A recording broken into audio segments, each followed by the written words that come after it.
Humm, baby. Enjoy this great game. What's going on, everybody? Welcome back to the Humm Baby Baseball channel. And today, gonna rank all 30 major league teams right now. What do you got for me on that roster? Let's get going, starting down at the bottom at number 30. And I got the Detroit Tigers. This is a team that's averaged 103 losses over the past 3 seasons. They're not showing really a whole lot of signs of being ready to compete, at least not yet. They do have some good players in the minors, but like I said, I'm not worried about that. What do you got right now? And what they got is an aging superstar in Miguel Cabrera with major knee issues, a lineup that's really not that impressive, not a whole lot there. Rotation has Matthew Boyd. It has a couple of good names, Jordan Zimmerman, but again, most of their big-time guys are haven't played above Double-A yet. So I got them down at the bottom of my ranking at number 30. At number 29 is the Seattle Mariners. I did a preview on the Mariners. I do like a lot of their players, but they just don't have much there. I mean, they got a pitching rotation that's just not much. Like, their number one guy is Marco Gonzalez, and I like Marco Gonzalez. They just extended him, but that's your number one guy. Other than that, they got some younger guys like Justice Sheffield, as well as Justin Dunn. Those are some pretty good arms. I mean, at least they have some potential, but they just don't have a really solid rotation right now. You go look at their lineup, couple of nice names there, but I think their best looking name hasn't even played in the big leagues yet, and that's Evan White, who I absolutely love in the minor leagues, but he hadn't have a big league at bat yet, so we don't know.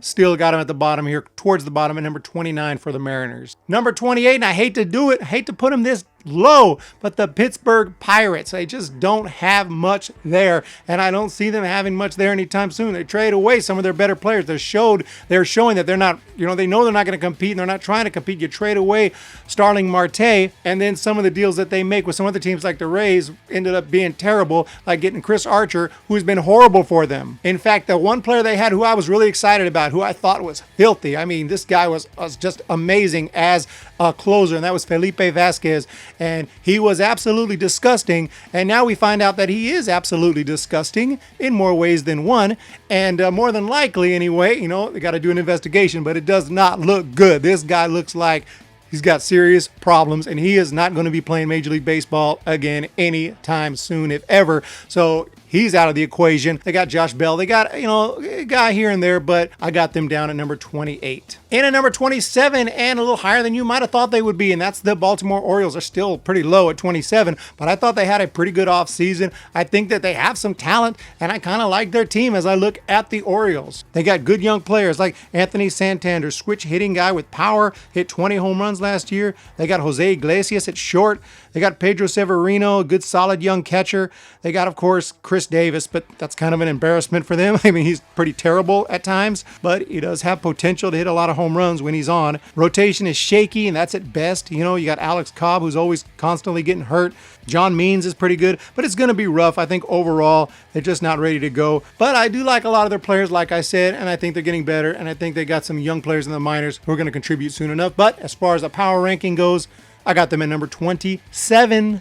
Next up at number 26, we got the Miami Marlins, and they made some nice improvements in the offseason, bringing over Jonathan Villar, bringing over Jesus Aguilar from the Brewers, Corey Dickerson as well, Matt Joyce as well, Matt Kemp, who used to be a superstar. They got him on a minor league contract with a good chance to make the team. So, they made some improvements in the offseason. Their problem is they just don't have enough. Their rotation, Sandy Alcantara, I see him having a better year, and he was good. He made the All-Star team, 3.88 ERA.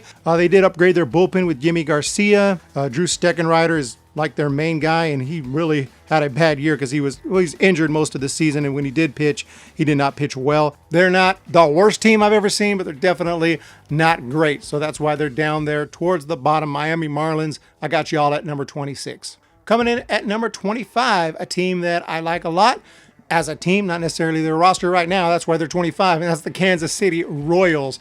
The Royals, a team that just seems like recently, but it's actually been 5 years since they won that World Championship. It's been 6 years since they played the Giants in the World Series. Since then, the team has changed quite a bit. You changed, man! Their manager retired, Mike Matheny coming on board. Obviously, Mike Matheny is an experienced manager and knows what he's doing. That should help. They did pick up Maikel Franco from the Phillies, and this is a guy who, has some potential. I don't think the Phillies ever gave him a full shot.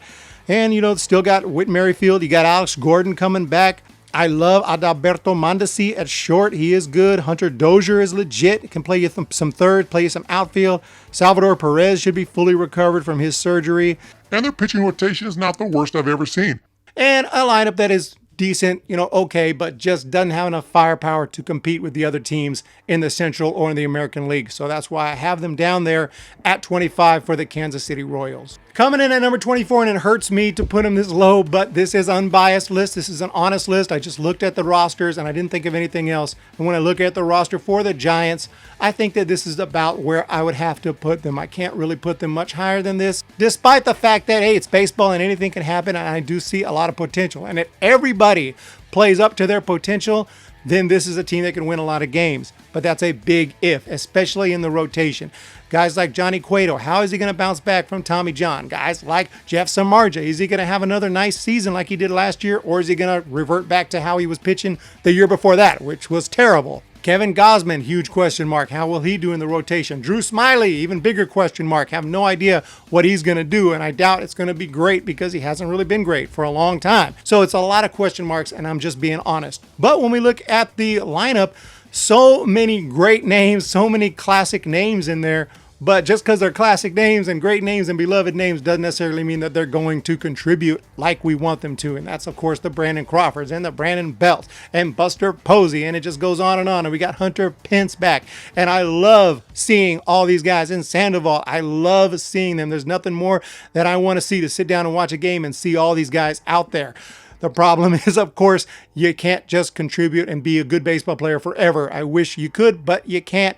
And some of these guys are getting to that point where they're just not as effective as they used to be. But that being said, a lot of other guys coming up through the minor leagues, a lot of guys who have shown what they can do, like Yastrzemski, a lot of guys that we're excited about seeing, like Jalen Davis, and the list goes on. Mauricio Dubon, what an exciting young player there. Wilmer Flores, he's shown that he can hit in Arizona. So the Giants did make a few moves, and the Giants have made some moves recently to improve that team. And it's just a combination of veterans and youngsters. It's a transition period. They do have some nice names in the bullpen that I'm looking forward to seeing. Danny Jimenez, a Rule 5 guy. He hasn't pitched above Double-A though. I mean, they got some other options like Trevor Gott, solid, Tony Watson. But unfortunately, I got the Giants at 24, but a 24, 24 Willie Mays Plaza, baby, 24 for the Giants. Just barely above the Giants, I had to put the Rockies. The only reason I put them above the Giants is because that lineup that they have. Even though I don't like their pitching, I don't like their rotation, I don't like their bullpen, but that lineup is really solid. Like, holy cow.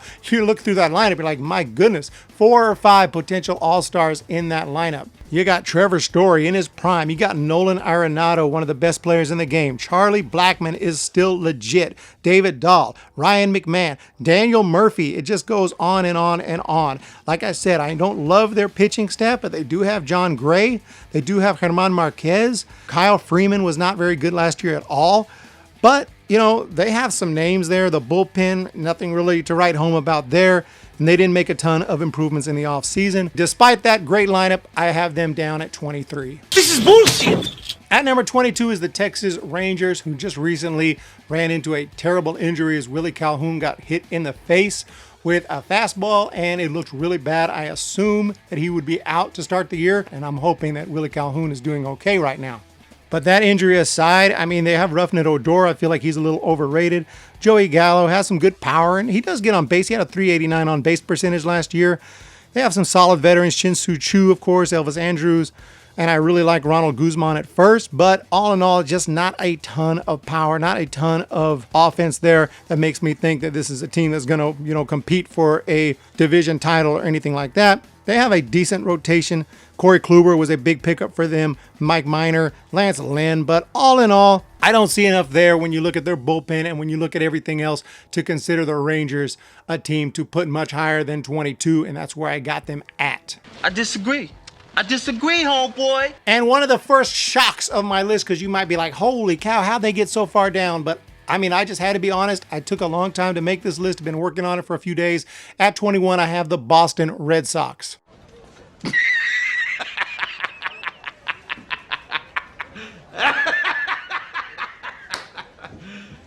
you serious? Look, the big problem here is, of course, Chris Sale. We just found out that he's having Tommy John surgery. Chris Sale is gone.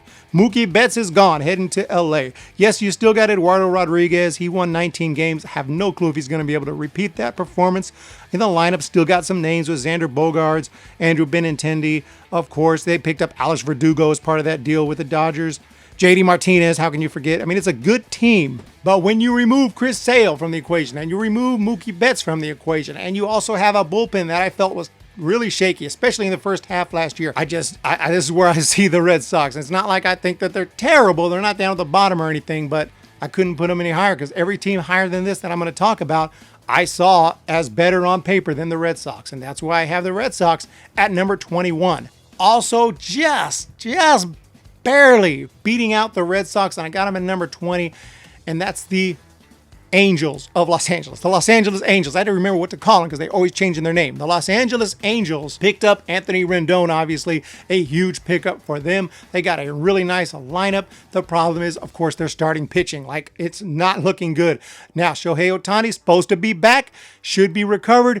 Don't know how he's going to look, though. He hasn't pitched yet since the Tommy John, so we'll see. But I'm going to assume he's going to be good. But even assuming that, they don't have much else to offer as a starting rotation. Of course, they still have the best player in the game in Mike Trout. They still got Rendon. Other than that, some veterans, of course, Justin Upton, obviously future Hall of Famer Albert Pujols. But, other than that, just not enough firepower to make up for that terrible rotation, in my opinion. They do got, Robles is a pretty good closer. And I'm not saying it's a terrible team. That's why they're not number 30 or 29. Nevertheless, Angels in at number 20. Moving into the teens, we got the Toronto Blue Jays. I got them at number 19. I love their offseason, made some big improvements. They picked up, of course, Hyunjin Ryu. They picked up Roark. They picked up Chase Anderson. They picked up Shun Yamaguchi. They still, they got Matt Schumacher. A very solid looking rotation. Ken Giles in the bullpen to shut it down. They got Wilmer Font in there, former Dodger, and he is a pretty solid arm. Picked up Travis Shaw. And then, of course, all that young talent that's just getting better every year, from Kevin Biggio to Vlad Jr., Bo Bichette, even Joe Panic, former Giant. You got Rowdy Tellez as your DH with some pop and a lot of power in the outfield as well. A lot of really good talent on that team. A lot of power, good pitching, decent bullpen. And so the Blue Jays, I think have gotten better. And I think they're getting better every year and getting closer to that time where they'll be ready to compete for a playoff spot. So I got them at number 19 on my list of the top 30 teams in Major League Baseball.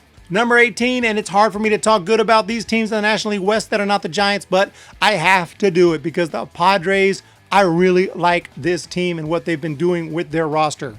They did lose the flamethrower relief pitcher Andres Munoz to Tommy John recently, but this is a team that added guys like Tommy Pham in the offseason, Trent Grisham.